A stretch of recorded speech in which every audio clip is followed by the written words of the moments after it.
ओम श्री गुरुवे नमः। परब्रह्म परमात्मने नमः। श्री वेद पुरुषाय नमः।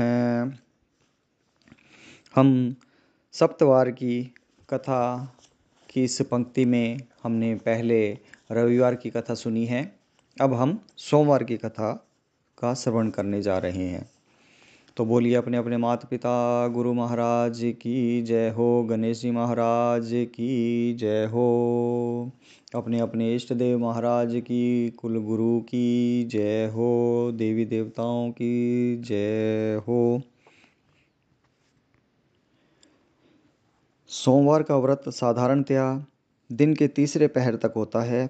व्रत में फलाहार या पारण का कोई विशेष नियम नहीं है, किंतु यह आवश्यक है कि दिन में एक ही समय भोजन किया जाता है। सोमवार के व्रत में भगवान शिव और माँ पार्वती का पूजन करते हैं।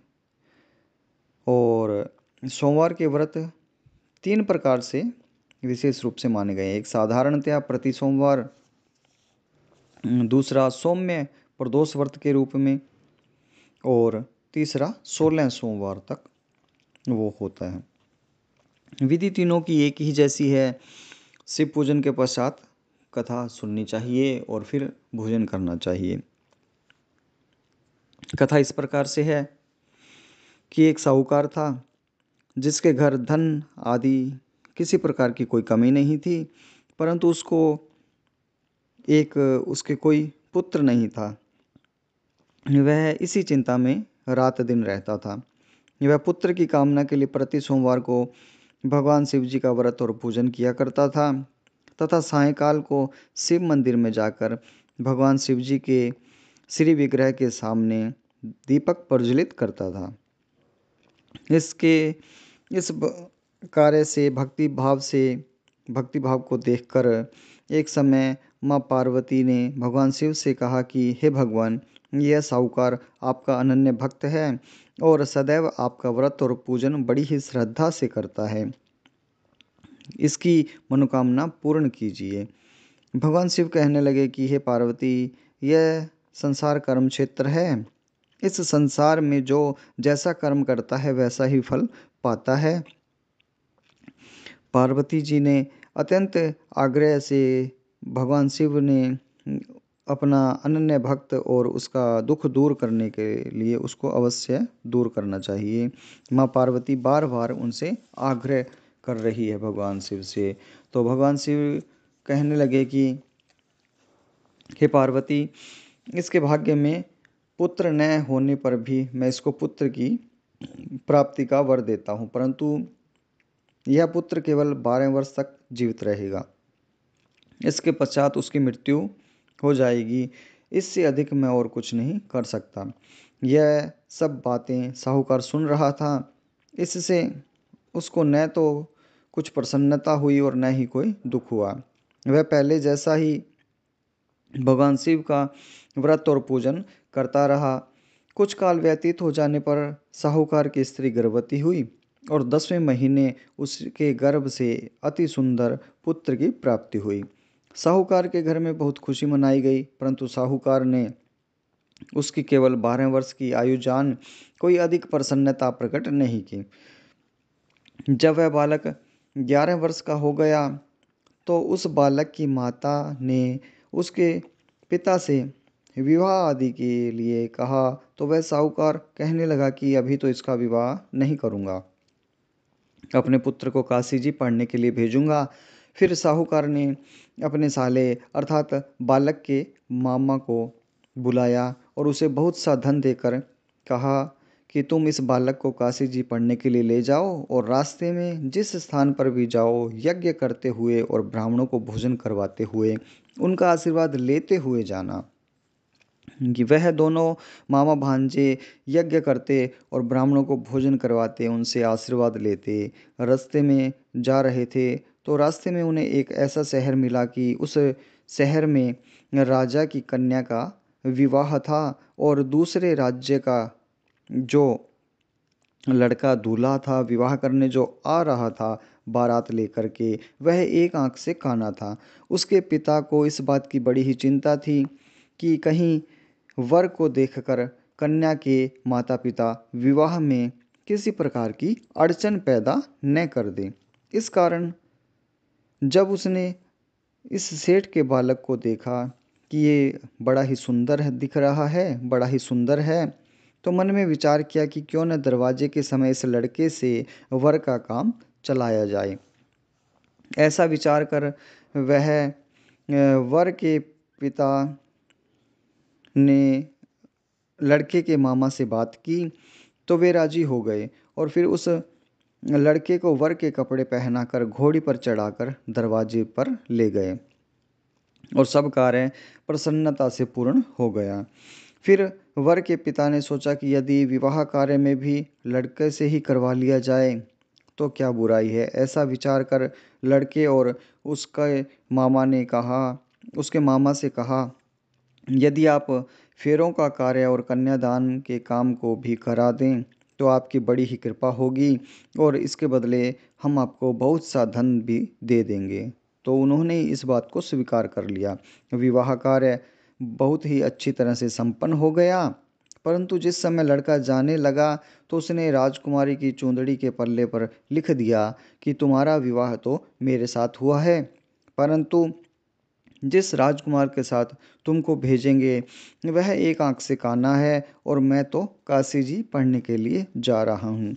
लड़के के जाने के पश्चात उस राजकुमारी ने उस अपनी चुंदड़ी पर ऐसा लिखा पाया तो उसने राजकुमार के साथ जाने से मना कर दिया और कहा कि यह मेरा पति नहीं है, मेरा विवाह इसके साथ नहीं हुआ है, मेरा विवाह जिसके साथ हुआ है वह तो काशी जी पढ़ने के लिए गया है।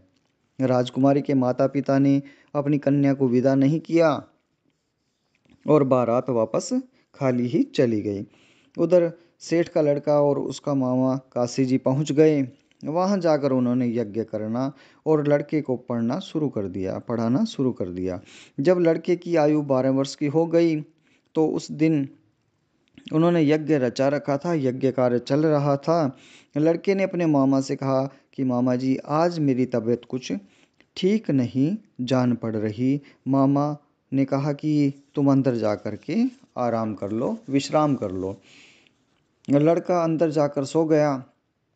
थोड़ी देर के बाद उसके प्राण निकल गए। जब उसके मामा ने आकर देखा तो वह मृत पड़ा था। तो उसको बड़ा ही दुख हुआ और उसने सोचा कि अगर मैं अभी रोना पीटना शुरू कर दूंगा तो यज्ञ कार्य अधूरा रह जाएगा। अतः उसने यज्ञ जल्दी नहीं की और यज्ञ कार्य संपन्न होने के बाद, ब्राह्मणों के जाने के बाद वह रोना पीटना आरंभ कर दिया। संयोगवश उसी समय भगवान शिव, माँ पार्वती जी उधर से जा रहे थे। जब उन्होंने जोर जोर से रोने की आवाज़ सुनी तो माँ पार्वती जी कहने लगे कि हे भगवान, कोई दुखिया रो रहा है, इसके दुख को, इसके कष्ट को दूर कीजिए। जब भगवान शिव, माँ पार्वती ने पास जाकर देखा तो वहाँ एक लड़का मृत पड़ा था। माँ पार्वती जी कहने लगी कि भगवान, यह तो उसी सेठ का लड़का है जो आपके वरदान से हुआ था। भगवान शिव कहने लगे कि हे पार्वती, इसकी आयु इतनी ही थी, सो यह भोग चुका है। तब माँ पार्वती जी कहने लगी कि हे भगवान, इस बालक को और आयु दो, नहीं तो इसके माता पिता तड़प तड़प कर मर जाएंगे। माँ पार्वती जी ने के बार बार आग्रह करने पर भगवान शिव जी ने उसको जीवन वरदान दिया और भगवान शिव जी की कृपा से वह लड़का जीवित हो गया। भगवान शिव, माँ पार्वती कैलाश पर चले गए। तब वह लड़का और मामा उसी प्रकार यज्ञ करते तथा ब्राह्मणों को भोजन कराते अपने घर की ओर चल पड़े। रास्ते में वे उसी शहर में आए जहाँ उसका विवाह हुआ था। वहाँ पर आकर उन्होंने यज्ञ आरंभ कर दिया तो उस लड़के के ससुर ने उसको पहचान लिया और अपने महल में ले जाकर बड़ी ही उनकी भगत की, खातिरदारी की, उनकी सेवा की। साथ ही बहुत सी दास दासियों सहित आदरपूर्वक अपनी लड़की और जमाई को विदा किया। जब वे अपने शहर के निकट आए तो मामा ने कहा, मैं पहले घर जा कर के खबर दे देता हूँ। जब उस लड़के का मामा घर पहुंचा तो उस लड़के के माता पिता घर की छत पर बैठे थे और यह प्रण कर रखा था कि यदि हमारा पुत्र सकुशल लौट आया तब ही हम राजी खुशी नीचे उतर आएंगे, नहीं तो हम छत से गिरकर अपने प्राण त्याग देंगे। इतने में उस लड़के के मामा ने आकर यह समाचार दिया कि आपका पुत्र आ गया है। तो उनको विश्वास नहीं हुआ और तब उनके मामा ने शपथपूर्वक बार बार विश्वास देते हुए कहा कि आपका पुत्र विवाह कराकर काशी जी से पढ़कर अपनी स्त्री के साथ बहुत सारा धन लेकर के आया है। तो सेठ ने आनंद के साथ उसका स्वागत किया। सेठ सेठानी दोनों छत से नीचे उतर आए और बड़ी ही प्रसन्नता के साथ सभी खुशी खुशी रहने लगे। इसी प्रकार से जो कोई भी सोमवार के व्रत को धारण करता है, जो कोई भी सोमवार की व्रत श्रद्धा से करता है तथा इस कथा को श्रवण करता है, पढ़ता है, सुनता है, उसकी समस्त मनोकामनाएं पूर्ण होती है। बोलिए शंकर भगवान की जय हो, शिव भोले भंडारी की जय हो। नमः पार्वती पते हर हर हर महादेव शंभो।